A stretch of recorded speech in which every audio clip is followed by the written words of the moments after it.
नमस्कार।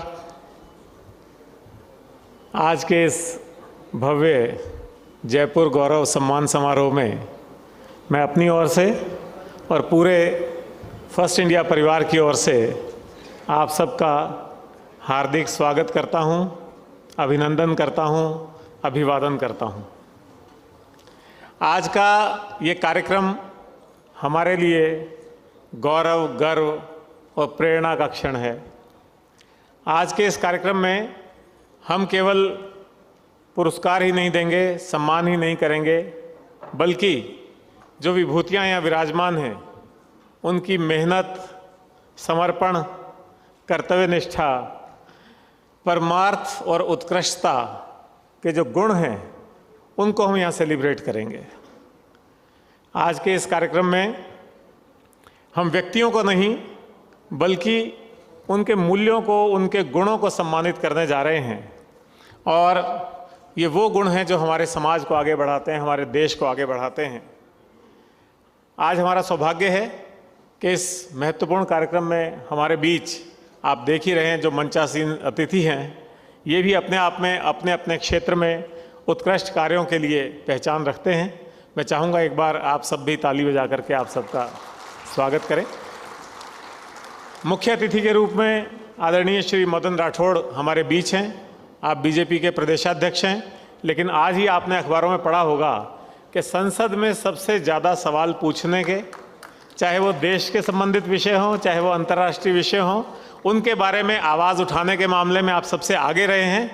और best parliamentarian या बेस्ट सांसद का पुरस्कार भी आपके खाते में है। ऐसे महानुभाव आज हमारे मुख्य अतिथि हैं। आदरणीय डॉक्टर किरोड़ीलाल मीणा जी यहाँ विराजमान हैं। अभी कुछ दिन पहले दौसा में एक कार्यक्रम हुआ था, मैंने कहा था कि आप खुद अपने आप में एक संस्था है।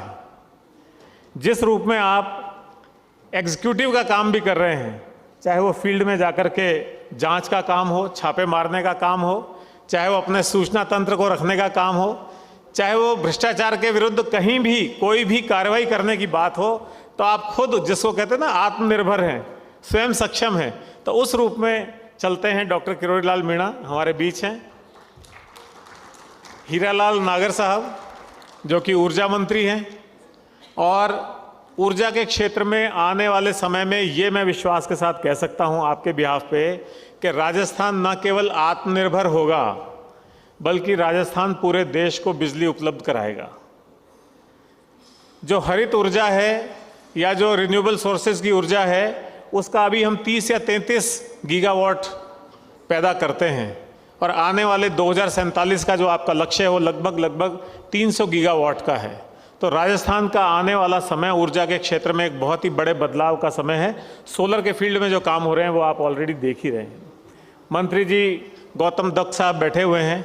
आप अपने क्षेत्र में सहकारिता के क्षेत्र में नए नए नवाचार कर रहे हैं, और जो सहकारिता के क्षेत्र में एक पुरानी धारणा थी कि बहुत ही पिछड़ा हुआ सा और बहुत ही ख़राब सा क्षेत्र है, उसमें बहुत नवाचार हो रहे हैं, बहुत सुधार उसमें हो रहा है।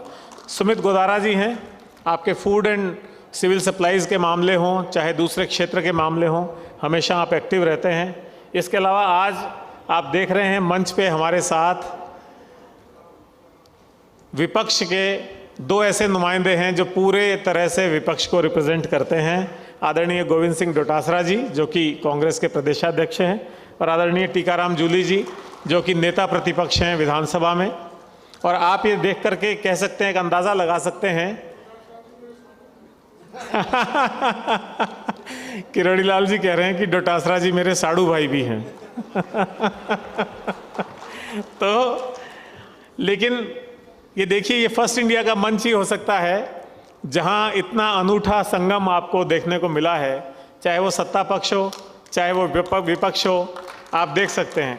लेकिन ये मानना पड़ेगा कि मतभेद और वैचारिक भिन्नता के बीच भी सहयोग कैसे हो, आलोचना के बीच भी सम्मान कैसे हो, और राजनीति के बीच भी राष्ट्रहित की बात पहले कैसे हो, इस बात के लिए एक बार तालियां बनती हैं कि दोनों प्रमुख दलों के सभी लोग यहाँ विराजमान हैं। साथ साथ हमारे पास हमारे बगरू के एमएलए कैलाश वर्मा जी, हमारे जमुआ रामगढ़ के एमएलए महेंद्रपाल मीणा जी और हमारे चाकसू के एमएलए साहिबान ये भी विराजमान हैं। गोपाल जी सिविल लाइन से, गोपाल शर्मा जी लंबे समय तक पत्रकारिता से जुड़े रहने के बाद अब जनसेवा में उतरे हैं। गोपाल शर्मा जी हमारे बीच हैं। हमारी मेयर, जयपुर ग्रेटर की मेयर सौम्या जी हमारे बीच हैं। अभी हाल ही में स्वच्छता सर्वेक्षण में जयपुर के रैंक में उल्लेखनीय सुधार हुआ है, उसका श्रेय मैं आपको देना चाहता हूं। इसी तरह से हमारे जोगाराम जी जो कि सेक्रेटरी जीएडी हैं, जो राज्य सरकार जब कोई पुरस्कार वितरण करती है या कोई सम्मान समारोह आयोजित करती है तो उसका दायित्व आपके पास होता है। आज हमारा सौभाग्य है कि फर्स्ट इंडिया के सम्मान समारोह में भी सरकार के वो नुमाइंदे हैं जो इस काम को करते हैं।